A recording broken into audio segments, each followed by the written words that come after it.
Next are the controllers, which a powered wheelchair controller connects the control interface to the drive system.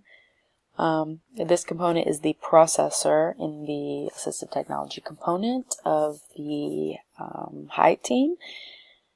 So, the rate of acceleration can be adjusted to meet whatever the consumer needs. Also, the rate of deceleration can also be adjusted. So controllers either have a momentary or a latched switch control. Momentary is the motors are activated only when the switch is pressed, which provides the greatest control. The latch control is used when it's just pressed once and it continues to go on. So most powered wheelchairs controllers, they're programmable by the user to some extent, which gives them more flexibility and adjustability. So the clinician completes the initial programming when the chair is set up based on whatever assessment is done. Maximal speeds can also be independently adjusted depending on how comfortable the client feels. Also, their clients that have tremors, it can be difficult for to use the joystick or the interface. So to accommodate for the tremor, there is an averaging system which effectively damps out the tremor by ignoring small, rapid movements and responding to large, smaller ones. So the feature is referred to as sensitivity or tremor dampening of the controller. There is also a short throw adjustment, which is the ability to alter the degree of range of motion required for the individual to operate the control interface.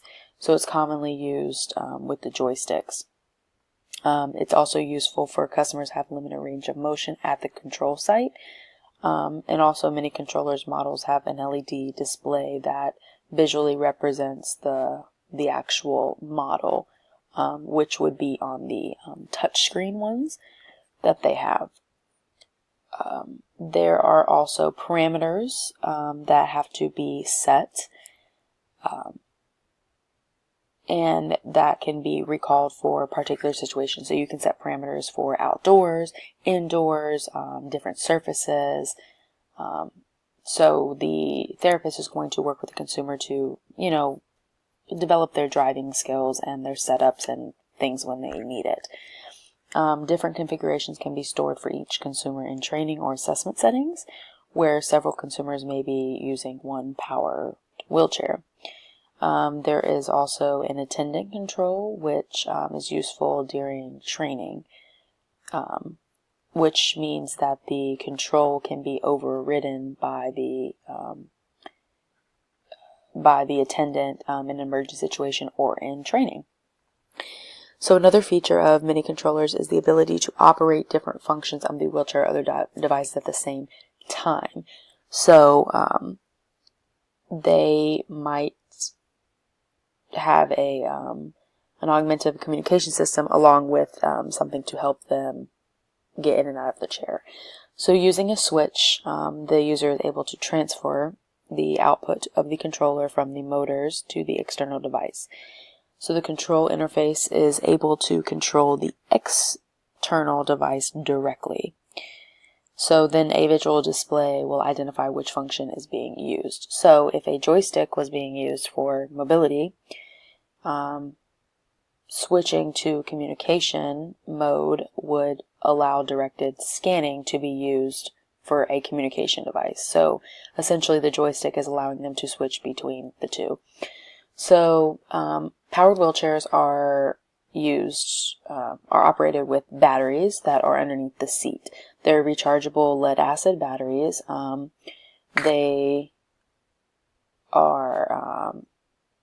require smaller amounts of current for a longer period of time. There are different types in there. They have a liquid form, a solid form, and a gel.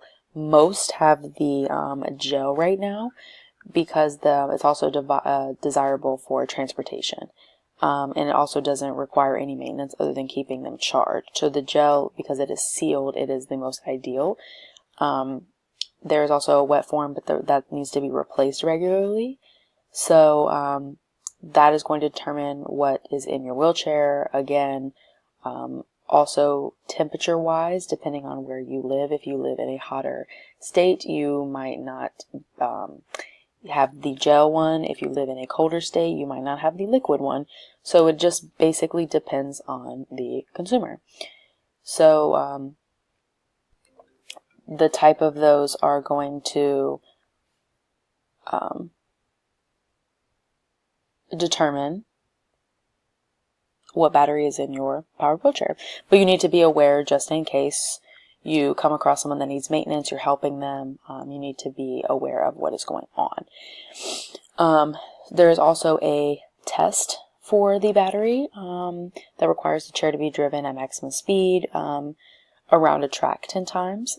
And again, that is going to be based upon the consumer and if the wheelchair is appropriate for them. Ventilators. If a patient has a ventilator, there is going to be a needed spot on their wheelchair for them. So it can be mounted low on the base of the chair or a frame that is attached to the vertical uprights of the back. Now, because we live in a world where not everybody has to lug around a gigantic oxygen tank and they come in smaller forms now, this is easier to attach the ventilator directly to the wheelchair for that instance right there. So essentially it can be attached to the back, the front, the side. It can be fixed or it can be articulating, which means it can be stationary or it can be moving if it needs to be swung out of the way for transporting or transferring. So again, that's going to be based upon what your client needs.